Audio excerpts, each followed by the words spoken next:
4/5/2006 பிறகு என்ன நடந்தது என்பதை தெரிந்து கொள்ள வேண்டும். டிவியை உடைச்சு அம்மா கிட்ட போய் அழுகுறாரு. எப்படி விஜய இந்த முதலமைச்சர் நாற்காலியில் அமர்ந்து நான் பார்ப்பேன், என்னால் தாங்க முடியாது. 108 தாண்டுல தாவேக அண்ணா திராவிட முன்னேற்ற கழகத்திற்கு அளிப்பதாக சொன்ன அமைச்சரவைகளின் எண்ணிக்கை 15. எடப்பாடி பழனிசாமி சபரீசனையும் உதயநிதியையும் சந்திக்கிறார். அப்போது சபரீசனுடைய போனில் மு.க. ஸ்டாலின் பேசுகிறார்.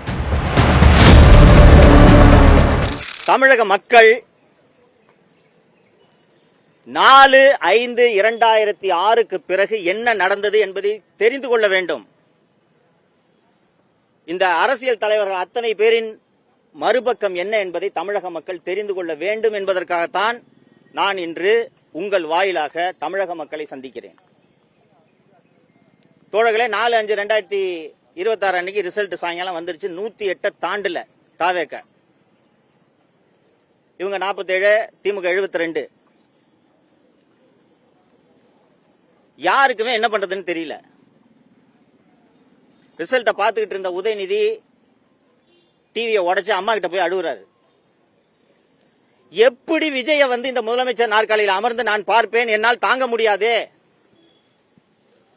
என்று அந்நியார் திருமதி துர்கா ஸ்டாலின் அவர்களிடம் அழுததும், துர்கா ஸ்டாலின் சேகர் பாபுவை கூப்பிட்டு, தம்பி அழுவுது, நீங்க எல்லாம் எதுக்கு இருக்கிறீங்க, ஏதாவது பண்ணுங்க என்று சொன்னதும், சேகர் பாபு இதர திமுக எம்எல்ஏக்களிடம் பேசி வேலு, அனிதா ராதாகிருஷ்ணன் போன்றோர்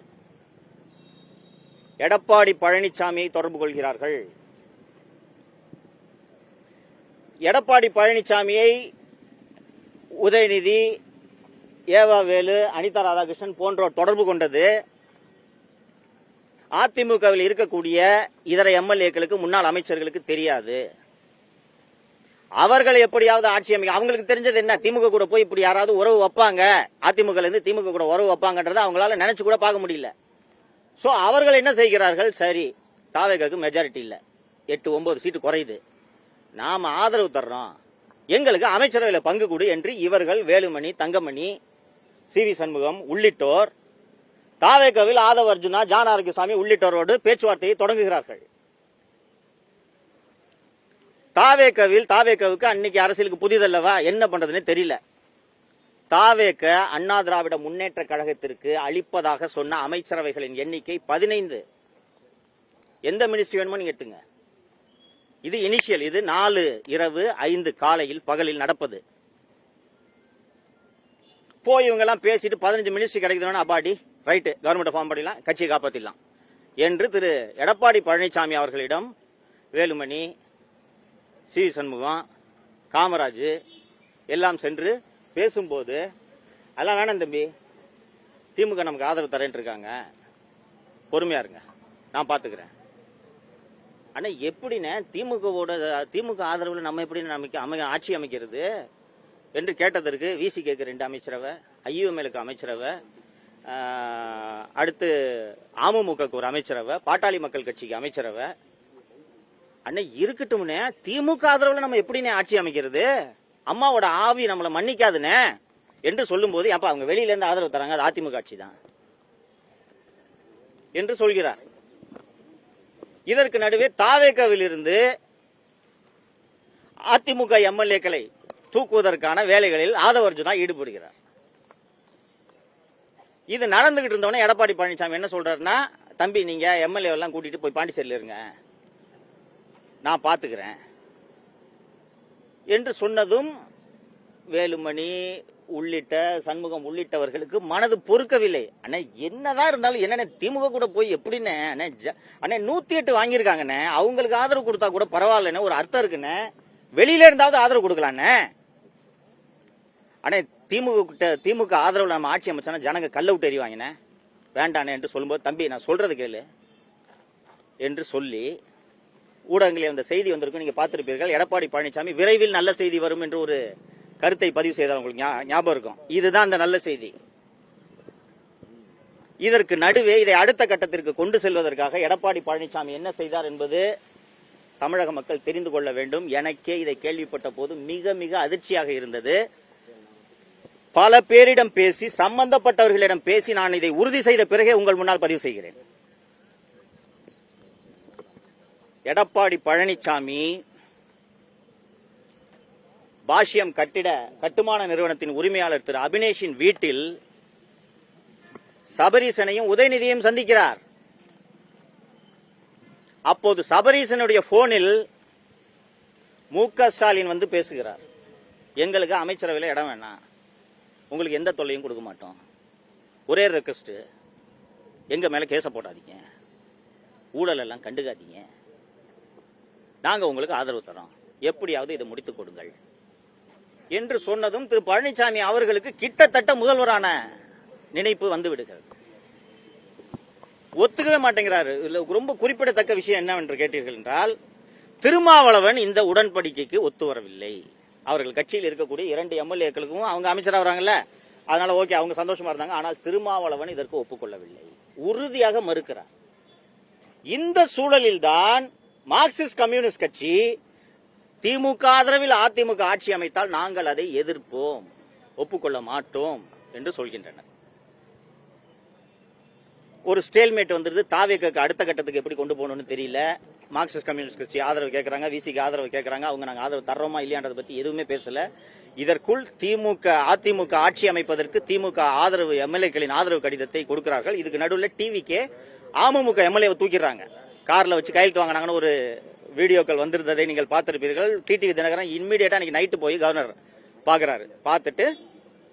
கவர்னரை பார்த்துட்டு இது போல ஆள் தூக்கும் வேலையில் தாவேக ஈடுபடுகிறது, நீங்கள் தலையிட வேண்டும் என்று சொன்னதும் தாவேக்கு தடுமாற்றம் ஏற்படுகிறது. உடனடியாக இது போல ஆள் தூக்குற வேலையில தாவேக ஈடுபடுகிறது என்றதும் மார்க்சிஸ்ட் கம்யூனிஸ்ட் கட்சி நாங்கள் திமுக ஆதரவில் அதிமுக ஆட்சி அமைப்பதற்கு உடன்பட மாட்டோம் என்று உறுதியாக தெரிவித்து விடுகின்றனர். இது அடுத்த கட்டத்துக்கு நவுத்த முடியல, திமுக ஆதரவில் அதிமுக ஆட்சியை நவுத்த முடியல. சோ அடுத்து என்ன செய்வது என்ற ஒரு நெருக்கடியான சூழல் வரும்போது அதிமுகவின் மூத்த தலைவர்கள் ஒரு முடிவெடுக்கிறார்கள்.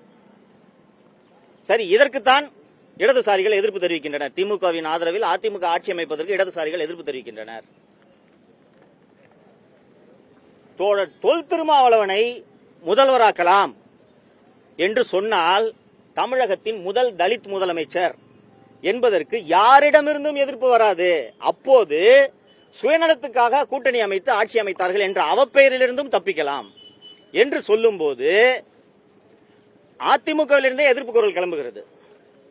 திருமாவளவனை முதல்வராக்கிட்டு நான் எப்படி என் தொகுதிக்கு போறது என்று சில எம்எல்ஏக்கள் எதிர்ப்பு தெரிவிக்கிறார்கள். ஏன்னா விழுப்புரம் மாவட்டம், கள்ளக்குறிச்சி மாவட்டத்தில் தான் அதிமுக சில எம்எல்ஏக்களை ஜெயிச்சிருக்கு. அவங்க எதிர்ப்பு தெரிவிக்கிறாங்க, நாங்க எப்படிங்க போறது என்று. அவர்களை பேசி சமாதானம் செய்து பாட்டாளி மக்கள் கட்சியின் ஆதரவையும் கோருவோம் என்று அதிமுகவின் ஒரு மூத்த தலைவர் அன்புமணியிடம் பேசுகிறார். அன்புமணி கிட்ட பேசின உடனே அன்புமணி என்ன சொல்றாரு, ஏங்க அவங்க சிஎம் ஆக்கிட்டு நாங்க எப்படிங்க கட்சி நடத்த, அதெல்லாம் முடியாது, வேணா அவங்க 2.5 வருஷம் நாங்க 2.5 வருஷம் என்று ஒரு ப்ரொபோசல் அன்புமணி சொன்னோன்னே இது சரியா வராதுங்க என்று இணைப்பு துண்டிக்கப்படுகிறது. 10 நிமிடங்களில் மீண்டும் இணைப்பில் வந்த திரு அன்புமணி அவர்கள் அவங்க 2 வருஷம் அதெல்லாம் வேண்டாம், சௌமியா அன்புமணி அவர்களுக்கு துணை முதல்வர் கொடுத்தால் நாங்கள் இந்த ஏற்பாட்டுக்கு சம்மதம் தெரிவிக்கிறோம், திருமாவளவன் முதல்வராவதற்கு எங்களுக்கு சம்மதம், நாங்களும் அமைச்சரவையில் பங்கெடுக்க வேண்டும் என்ற நிபந்தனை மற்றும் அன்புமணி விதிக்கிறார். மார்க்சிஸ்ட் கம்யூனிஸ்ட் கட்சி ஒப்புக்கொண்டனர், இந்திய கம்யூனிஸ்ட் கட்சி ஒப்புக்கொண்டனர், யுஎம்எல் ஒப்புக்கொண்டனர், அதிமுகவின் அனைத்து 46 எம்எல்ஏக்களும் ஒப்புக்கொள்கின்றனர், திமுகவிலும் அனைவரும் ஒப்புக்கொள்கின்றனர், கனிமொழி ஒப்புக்கொள்கிறார். உதயநிதி அவர்கள் அதிமுகவில் இருக்கக்கூடிய மூத்த தலைவர் திரு வேலுமணி அவர்களை அழைத்து இது போன்ற அற்புதமான ஒரு யோசனை எங்களுக்கு தோன்றாமல் போய்விட்டது, மிகச் சிறப்பான யோசனை, சமூக நீதி என்று பேசிவிட்டு முதல் முறையாக ஒரு தலித்தை தமிழகத்தின் முதலமைச்சர் ஆக்கியிருக்கிறோம் என்ற பெருமை 2 திராவிட கட்சிகளுக்குமே வரும், சிறப்பான யோசனை, இதை செய்யுங்கள் என்று அவர்கள் அத்தனை பேரும் சம்மதம் தெரிவித்த பிறகு உங்களுக்கு எல்லாம் நினைவு இருக்கும், 46 எம்எல்ஏக்களும் சேர்ந்து திரு எடப்பாடி பழனிசாமியின் வீட்டிலே ஒரு கூட்டம் நடந்தது, எம்எல்ஏக்கள் கூட்டம். அந்த கூட்டத்தில் இந்த ப்ரொபோசலை வைக்கிறாங்க. திருமா சம்மதிச்சிட்டாரு, எல்லாருக்கிட்டையும் பேசிட்டோம், சம்மதிச்சிட்டாங்க, திருமாவை முதல்வராக்கலாம் என்று சொல்லும் போது எடப்பாடி பழனிசாமி திருமாவளவனை முதல்வராக்கிறதுக்காக நான் கட்சி நடத்துறேன், ஒன்னு நான் முதல்வராகணும், இல்லைன்னா யாருமே முதல்வராக கூடாது, யாரை நான் முதல்வராக்க விட மாட்டேன் யாரை கேட்டுட்டு திருமாவளவனை முதல்வராக்குற யோசனையில நீங்க இறங்குனீங்க? இந்த கட்சியை வீணா போனாலும் பரவாயில்ல, நான் திருமாவளவன் முதல்வராவதற்கு சம்மதிக்க மாட்டேன் என்று சொல்லும் போதுதான் கடுமையான வாக்குவாதம் அந்த எடப்பாடி பழனிசாமியின் வீட்டிலே ஏற்படுகிறது. கிட்டத்தட்ட கை கலப்புக்கு போயிடுச்சு. பேரை குறிப்பிட விரும்பல, நீங்க ஊகிச்சு கண்டுபிடிச்சிருவீங்க நினைக்கிறேன். என்னதாயா வேணும் உனக்குன்னு கேட்டுட்டாங்க எடப்பாடி பார்த்து. திருமாவளவன் முதல்வர் ஆகிறதுக்கு நீங்க சம்மதிக்க மாட்டீங்க, ஆனா திமுக ஆதரவுல நீங்க முதலமைச்சர் ஆகலாமா? 19 ஆரம்பிச்சு இன்னைக்கு வரைக்கும் நடந்த அத்தனை தேர்தலிலும் அதிமுக தோல்வி. எந்திரிச்சு வந்த நான் பாத்துக்கிறேன் தம்பி, நீங்க போங்க கவலைப்படாதீங்க, நான் பாத்துக்கிறேன் தம்பி, நீ சொன்னதை நம்பி தானே நாங்க தேர்தலில் போட்டிட்டோம். இன்னைக்கு அதிமுக சார்பில் தேர்தலில் போட்டிட்ட அத்தனை பேர் 5 கோடி ரூபாய் கடன்ல இருக்காயா, வட்டி கட்டிட்டு இருக்காயா. அவங்களுக்கு என்ன வழி? தொடர்ந்து தோத்துக்கிட்டே இருந்தா 108 சீட்ல கட்சி ஆரம்பிச்சு 3 வருஷம் ஆன ஒரு கட்சி 108 சீட்ல ஜெயிச்சிருக்காங்க. ஒட்டுமொத்த சமூகமும் தாவேக்கு பின்னால் நிற்கிறது. தொடர்ந்து தோல்வியை சந்தித்துக் கொண்டிருக்கக்கூடிய இந்த அதிமுக கட்சியை எந்திரிச்சு நிக்கிறதுக்கு என்னதாங்க உங்ககிட்ட யோசனை? நான் திருமாவளவனையும் சிஎம் ஆக்க விட மாட்டேன், தாவேக்கு ஆதரவு கொடுக்கலாம், அவங்க 15 அமைச்சரவை தர்றேன்னு சொல்றாங்க, இல்ல வெளியில இருந்து ஆதரவு தர்றேன்னு சொல்றாங்க. நாங்க ஒரு யோசனை சொன்னா அதுக்கும் ஒத்துக்க மாட்டீங்க. ஆனா நீங்க திமுக ஆதரவோடு முதல்வர் ஆகலான்னு சொன்னா எப்படி கட்சிக்காரன் ஏத்துக்குவான்? அம்மாவோட ஆன்மா நம்மள மன்னிக்குமா? ரோட்ல போனா ஜனங்க கல்லெடுத்து அடிக்க மாட்டாங்களா? முடிச்சிடுறேங்க, நான் முடிச்சிடுறேன், முடிச்ச பிறகு முடிக்கிற வரைக்கும் வெயிட் பண்ணுங்க என்று சொன்ன பிறகுதான் எடப்பாடி பழனிசாமி அதற்கும் சம்மதிக்கவில்லை என்பதால் 30 எம்எல்ஏக்கள் அந்த கூட்டத்தில் இருந்து கிளம்பி நேராக சி.வி. சண்முகம் வீட்டுக்கு சென்று எதிரணியாக உருவாக்கிறார்கள். அப்போது அவர்கள் தாவேக்காவோடு பேச்சுவார்த்தை நடத்துகிறார்கள். 10 அமைச்சர்களை தருவதற்கு தாவேக்கா அன்று தயாராக இருந்தது.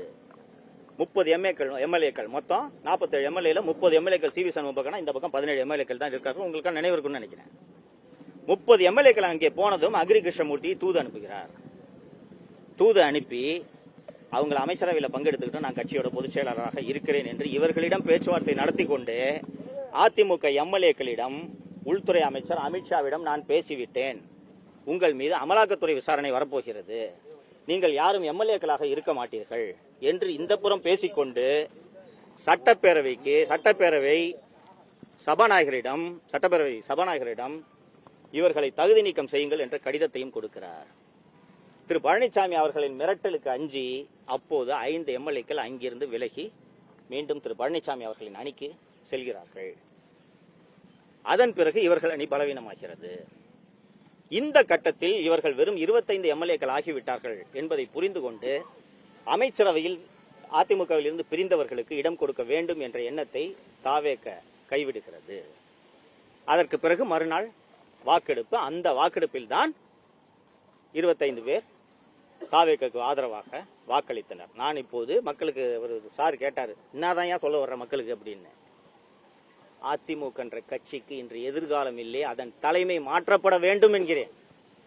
தொடங்கி நடந்த 52 ஆண்டுகளில் 32 ஆண்டுகள் தமிழகத்தை ஆண்ட கட்சி, நம்ம எல்லாருக்கும் நல்லது பண்ண கட்சி, அது மாணவர்களுக்கு இலவச லேப்டாப் வழங்கின கட்சி, மாணவர்களுக்கு சைக்கிள் வழங்கின கட்சி, தமிழகத்துக்கு எவ்வளவோ நன்மை செய்த கட்சி இன்று கற்பூரம் போல கரைந்து கொண்டிருக்கிறது. இது எனக்கு வருத்தமாக இருக்கிறது.